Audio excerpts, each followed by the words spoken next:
¿Qué sucede cuando un misil de $2 millones se enfrenta a un dron de $50.000? ¿Qué sucede cuando un sistema de misiles de $2 millones se enfrenta a un dron de $50.0? Uno pensaría que es un desajuste.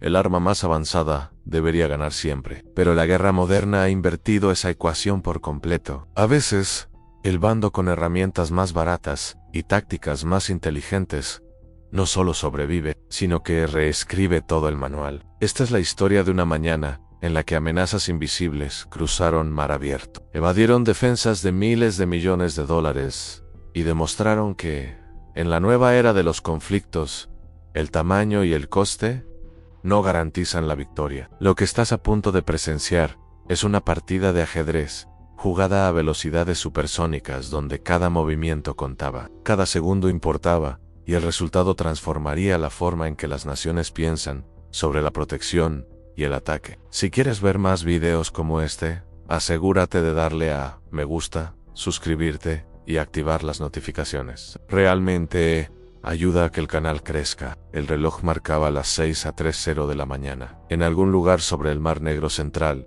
una formación de drones, castor ucranianos, zumbaba hacia adelante en el fresco aire del amanecer. Su destino, la terminal petrolera rusa de Tuapse, con sus muelles de aguas profundas y sus enormes petroleros alineados como ballenas de acero contra la costa. Para los operadores que guiaban estas máquinas a cientos de kilómetros de distancia, esto se había vuelto casi rutinario.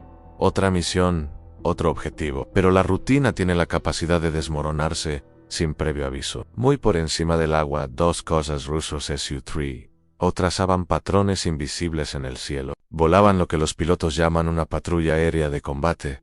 Básicamente, circulaban una zona predeterminada, esperando que algo saliera mal. Y en ese preciso instante, sus pantallas de radar se iluminaron con contactos que no debían estar allí. El piloto principal orientó su avión hacia una pronunciada pendiente. 120 millas separaban a su casa de esas misteriosas señales. A su velocidad de aproximación, tenía quizás 12 minutos antes de que los objetivos cayeran tan bajo que el radar no pudiera distinguirlos de las olas. 12 minutos para interceptarlos o perderlos por completo. Ambos Su-30S inclinaron hacia abajo, descendiendo 6.000 metros. Los aceleradores se accionaron hacia adelante, pero con cuidado. Aún no había postcombustión. Necesitarían hasta la última gota de combustible para lo que se avecinaba. A 90 millas de distancia, el piloto principal activó su radar principal. Es como la diferencia entre sostener una linterna y encender los focos de un estadio. De repente, potentes ondas de radio recorrieron el espacio aéreo, buscando algo lo suficientemente sólido como para reflejarlas. Su pantalla permaneció vacía. Amplió el ángulo de escaneo de 70 grados a 120, sacrificando detalle por cobertura. Imagínenselo como cambiar de un teleobjetivo a un gran angular. Capturan más de la escena, pero pierden claridad en los objetos individuales. El problema era de física fundamental. El sistema de radar de estos aviones funciona detectando algo llamado desplazamiento o Doppler, que básicamente mide cómo el movimiento de un objetivo cambia la frecuencia de la energía de radio reflejada. Es el mismo efecto que hace que la sirena de una ambulancia parezca subir y bajar de tono. Los aviones a alta velocidad crean enormes señales Doppler. Prácticamente gritan su ubicación. Pero estos drones, volando a tan solo 150 nudos, apenas generaban cambios. Para el radar, parecían casi idénticos a las olas del mar. Y los filtros del sistema, diseñados para ignorar la interferencia del mar, filtraban ahora precisamente las amenazas que necesitaban detectar. La situación táctica empeoró las cosas. Estos cazas habían sido posicionados en lo que los planificadores militares llaman una caja. KP, un cubo de espacio aéreo diseñado para interceptar amenazas que se acercaban a la costa. Pero esa caja había sido diseñada para una guerra diferente. Suponía bombarderos de gran altitud que se acercaban rápidamente, no pequeños drones que rozaban la ola. Desde 9.000 pies, el radar de los cazas podía ver teóricamente 300 kilómetros. Un alcance impresionante, hasta que te das cuenta de que los drones lentos que vuelan a baja altura se vuelven invisibles a más de 60 kilómetros. La geometría simplemente no funciona. A las 6:34, algo parpadeó en el sistema secundario del piloto principal. Esta vez no era radar, sino infrarrojo. Su sensor captó señales térmicas contra el fresco océano matutino, una docena de diminutas fuentes de calor, como brasas distantes brillando en la oscuridad.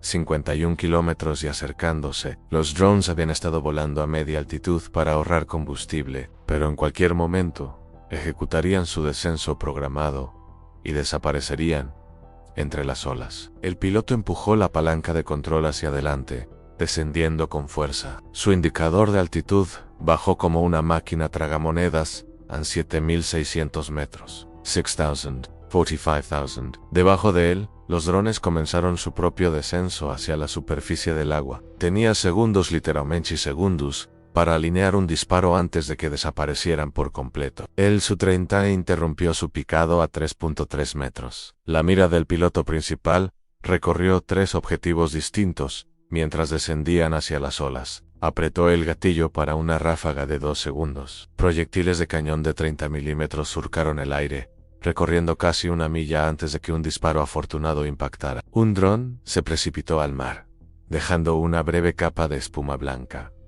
Pero no tendría otra oportunidad. Exactamente a 150 millas de Tupsi, los drones supervivientes ejecutaron su acto de desaparición. Se desplomaron desde 2000 pies de profundidad hasta apenas 200 pies sobre el agua. Desde la perspectiva del piloto, era como ver monedas caer en agua turbia y desaparecer. En un instante, contactos de radar sólidos. Al instante siguiente, su pantalla se llenó de estática visual mientras los drones se fusionaban con los retornos de la superficie. Y no solo estaban en picado, sino que se estaban dispersando. La mitad de la formación se inclinó a la izquierda, mientras el resto continuaba en línea recta, obligando a los cazas a tomar una decisión imposible sobre dónde centrar su atención. Esto era lo que hacía que estos drones fueran casi imposibles de rastrear a baja altitud. Cada uno llevaba un altímetro de radar que pulsaba el agua 40 veces por segundo, manteniendo una altitud precisa de 60 metros. Cuando una ola se alzaba bajo ellos, ascendían. Al cruzar una depresión, descendían. Desde la perspectiva del caza, se fundían literalmente con la superficie del océano. El radar los veía igual que las olas en retornos lentos a baja altitud, que la computadora filtraba automáticamente como ruido de fondo. El piloto principal probó una técnica más, cambió al modo de búsqueda de velocidad, indicando a su radar que ignorara todo, excepto los objetos que se movieran entre 100 y 200 nudos. En teoría, esto debería haber resaltado los drones contra el mar inmóvil. En cambio, su pantalla se iluminó con falsos contactos en rocío, impulsado por el viento, crestas de olas moviéndose con la brisa matutina. Incluso una bandada de pájaros que se dirigía al norte. Los drones estaban ocultos dentro del camuflaje electrónico de la naturaleza. Su compañero descendió aún más, hasta 8000 pies, intentando obtener un mejor ángulo. Pero esto creó una nueva crisis. El consumo de combustible a baja altitud era tremendo. Esos enormes motores de turbofán estaban optimizados para el aire enrarecido a gran altitud, no para la densa atmósfera de allí abajo. Cada minuto a 8000 pies consumía tanto combustible como 5 minutos a altitud de crucero. Llevaban en el aire desde las 4 a 3:00 de la mañana. Las matemáticas eran brutales y sencillas. Perseguir a los drones a baja altura y quedarse sin combustible antes de llegar a casa, o recuperar la altitud y dejarlos pasar. A las 6:37, el control terrestre tomó la decisión por ellos. Ambos cazas se detuvieron, con los postcommodores rugiendo, mientras ascendían de regreso a su estación de patrulla. En 5 minutos de combate, destruyeron exactamente un dron. Otros 23 continuaron hacia Tupsi, ahora invisibles al radar, siguiendo sus rutas preprogramadas hacia la costa rusa. Pero las defensas rusas aún no habían terminado. A 80 kilómetros tierra adentro de Tupsi, un puesto de mando de la batería S-Sanbai rastreó el traspaso de la patrulla de cazas. El sensor principal del sistema, un enorme radar de vigilancia 64N6, apodado Big Bird, giró hacia el rumbo de la amenaza y cambió de búsqueda rotatoria a escaneo sectorial enfocado. Imaginen un faro que normalmente gira en círculos y de repente enfoca toda su luz en una sola dirección. Eso es lo que Big Bird hizo con las ondas de radio. Este radar era del tamaño de un edificio pequeño y generaba 350 kilovatios de potencia, suficiente electricidad para abastecer a 350 hogares, todos concentrados en encontrar esos drones. En teoría, podía detectar un avión de combate a 300 kilómetros. Pero estos no eran cazas. Cada dron tenía una sección transversal de radar del tamaño de una gaviota grande, quizás medio metro cuadrado. Con ese tamaño, el alcance máximo de detección de Big Bird se reducía a unos 80 kilómetros en condiciones perfectas. Estas no eran condiciones perfectas. A las 6:40, el operador del radar observaba su pantalla con creciente frustración. El número de contactos aumentaba drásticamente con cada barrido en 12 drones, luego 7, luego 15, luego 4. El sistema de seguimiento automático, diseñado para seguir cazas supersónicos y misiles de crucero, no podía mantener la vista fija en estos objetivos lentos y diminutos que se perdían constantemente bajo el horizonte del radar. Era como intentar rastrear hojas individuales que el viento arrastraba por un estanque. Aparecían, desaparecían, se fusionaban, se separaban, aparentemente al azar. La física les jugaba en contra. Mientras que el haz del radar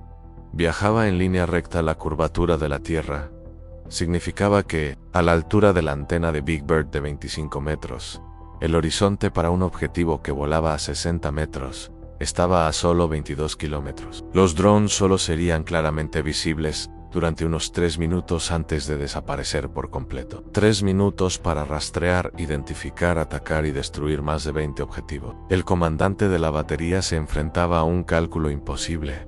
Cada misil 48N6 E2 costaba $2 millones. Cada dron costaba quizás 50,000. Si disparaba a cada posible contacto, agotaría su munición persiguiendo fantasmas. Pero si esperaba tener datos de puntería perfectos, los drones llegarían a Tupsi antes de que pudiera atacar. A veces, en la guerra moderna, el arma más barata triunfa simplemente por existir. A las 6:42, con los drones a la cabeza, a 65 kilómetros, el comandante autorizó el ataque. Era ahora o nunca. Los tubos de lanzamiento verticales estallaron en secuencia. 4 misiles en 3 segundos, cada uno ascendiendo sobre una columna de fuego que iluminaba el cielo matutino. Los misiles no volaron directamente hacia los drones. En cambio, ascendieron abruptamente en lo que se llama una trayectoria elevada, como un mariscal de campo lanzando un pase de arco alto por encima de los defensores. Los misiles ascendían a 15,000 metros y luego descendían en picado hacia los drones desde arriba. Desde ese ángulo, mirando casi directamente hacia abajo,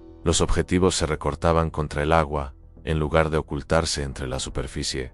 Esa era la teoría. Los misiles alcanzaron su altitud máxima y se desviaron, con sus buscadores de radar activos en línea. En algún lugar debajo de ellos, ocultos entre la bruma matutina y el retorno de las olas, había 23 drones. Los buscadores tenían 30 segundos para encontrarlos. El radar del primer misil dibujó el mar, buscando cualquier cosa que coincidiera con el perfil de un dron. Velocidad de 150 nudos, retorno de radar de medio metro, 60 metros de altitud. El problema era que, a 15,000 metros de altura, el misil escaneaba aproximadamente 50 kilómetros cuadrados de océano. Encontrar un dron allí abajo era como encontrar un coche específico en el aparcamiento de un centro comercial mientras se sobrevolaba en helicóptero. Técnicamente posible, pero había que saber exactamente dónde buscar. La computadora del misil encontró algo prometedor. Un retorno sólido moviéndose a la velocidad adecuada, ligeramente por encima del mar circundante. Ajustó el rumbo, generando 30 G mientras se dirigía hacia el objetivo. 8 segundos para el impacto. 5 segundos. 2 segundos. La espoleta de proximidad se activó, enviando cientos de fragmentos de tungsteno por los aires, a velocidad supersónica. El objetivo desapareció del radar. Éxito, salvo que había sido un dron que había ascendido brevemente para evitar la antena de un pesquero. Pura mala suerte para Ucrania, pura suerte para Rusia. Los demás drones se mantuvieron fijos a 60 metros de altitud, invisibles entre la interferencia del radar. El segundo misil se fijó en lo que parecían ser 3 drones volando en formación cerrada. Se lanzó hacia el centro del grupo, pero al descender 5,000 metros, la formación se separó en crestas de ola individuales que se movían aproximadamente a la misma velocidad que los drones. El misil había estado persiguiendo la espuma marina levantada por el viento matutino. Se autodestruyó sin causar daño, creando una breve manga marina que nadie presenció. Este era el problema fundamental. El sistema S-300S había diseñado en la década de 1970 para detener a los bombarderos estratégicos y aviones de combate estadounidenses, objetivos grandes y rápidos que volaban a gran altura. La idea de enfrentarse a 2 docenas de drones lentos que se aferraban a las olas no estaba en las especificaciones de diseño originales. Era como usar un rifle de francotirador para cazar mosquitos, tan teóricamente posible, pero prácticamente inútil. El tercer y cuarto misil tuvieron aún peor suerte. Para cuando entraron en acción, los drones habían ejecutado otra maniobra programada, extendiéndose a lo largo de un frente de 20 kilómetros. Lo que había sido un enjambre concentrado era ahora una nube dispersa. Los buscadores de misiles, programados para enfocarse en la señal de radar más potente en su campo de visión, se centraron en nada más que aire vacío. Los cálculos fueron devastadores. 4 misiles disparados, un dron destruido, $6 millones gastados. A ese tipo de cambio, Ucrania podía permitirse perder drones indefinidamente. Peor para los rusos, los drones restantes se encontraban ahora a menos de 30 kilómetros de la costa, atravesando la zona de ataque del S-300. La batería podía disparar más misiles, pero a esa distancia, la geometría era casi imposible. Los misiles no podían virar con la suficiente precisión como para alcanzar objetivos tan bajos y lentos. A las 6:45, el control terrestre informó de 22 pistas que continuaban hacia Tuapse. La última línea de defensa de Rusia no eran misiles ni cazas, sino ondas de radio invisibles, diseñadas para interferir con los sistemas de navegación.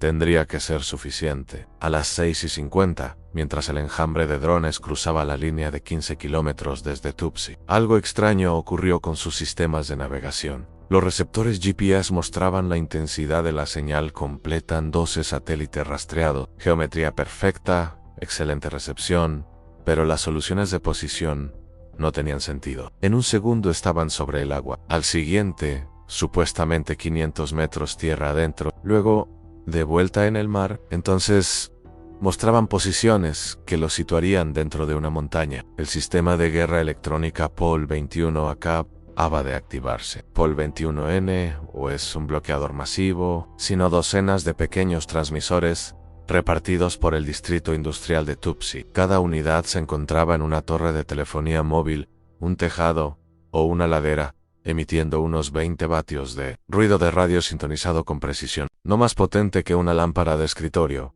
pero transmitiendo exactamente en las frecuencias utilizadas por los satélites, GPS y clones.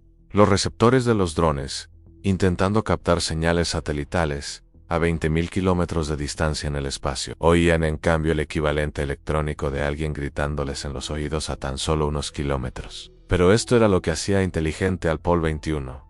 No solo bloqueaba el GPS, sino que lo corrompía. Cada transmisor transmitía a señales satelitales falsas, con una sincronización ligeramente diferente. Los receptores de los drones seguían creyendo que navegaban con normalidad, ejecutando los mismos cálculos de siempre. 4 satélites proporcionaban 4 distancias, y donde esas distancias se cruzaban, era la posición, geometría simple que funciona a la perfección, excepto cuando los satélites son en realidad transmisores terrestres que cuentan mentiras. El piloto automático del dron líder detectó la corrupción del GPS en 2 segundos. Su ordenador de navegación observó los cambios erráticos de la posición y activó el modo de respaldo, cambiando a navegación inercial, esencialmente navegación a estima, con giroscopios y acelerómetros para rastrear cada pequeño movimiento desde la última posición válida conocida. Pero estos no eran instrumentos de grado militar. Se trataba de sensores MEMS comerciales en sistemas microelectromecánicos, estructuras vibratorias microscópicas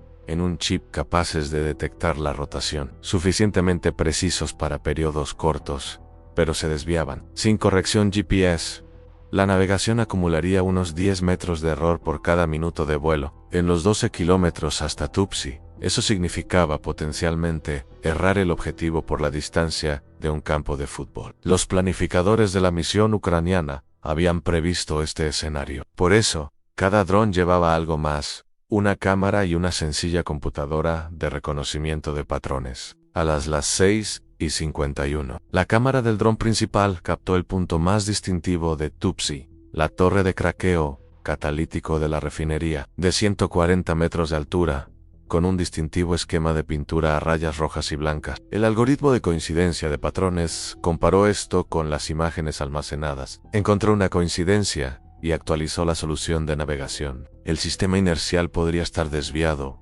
pero ahora el dron sabía exactamente dónde se encontraba en relación con esa torre. Aparecieron más puntos de referencia visuales, el muelle en forma de y que se adentraba en el Mar Negro, la cuadrícula geométrica de tanques de almacenamiento, la distintiva curva de la carretera costera. La computadora de cada dron comparó lo que veía con lo que esperaba ver, corrigiendo los errores de navegación en tiempo real. Era rudimentario pero efectivo.